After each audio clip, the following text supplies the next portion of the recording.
What's up mga kakalmot? And for today's video, gagawa tayo ng paragliding backdress. So, nagpagawan sa atin si Jobati, our head manager of the Dangaw Engineering and Mata Engineering.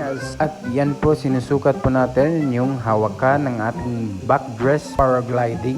At ang gamit natin po ay kabilya na may pinakamaliit at saka silver round tube para sa ating hawakan. Sinusukat po natin yung hawakan kung gaano kahaba, kung sakto lang ba o compatible lang ba sa kanyang pagkagawa. Pagkatapos namin isukat at tinesting na naman namin kung lilipad ba ang ating paraglider. Pero joke lang, para lang to sa backdress ng kanyang candidate. So ayan, meron na pong hawakan ng ating paraglider.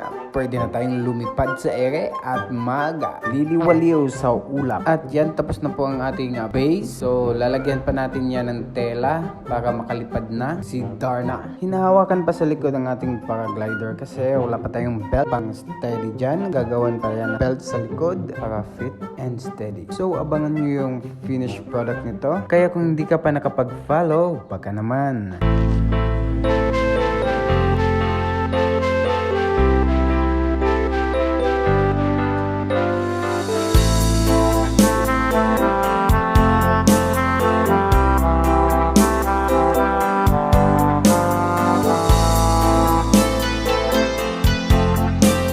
So that's it for today's video. Don't forget to like, share, and follow for more videos to come.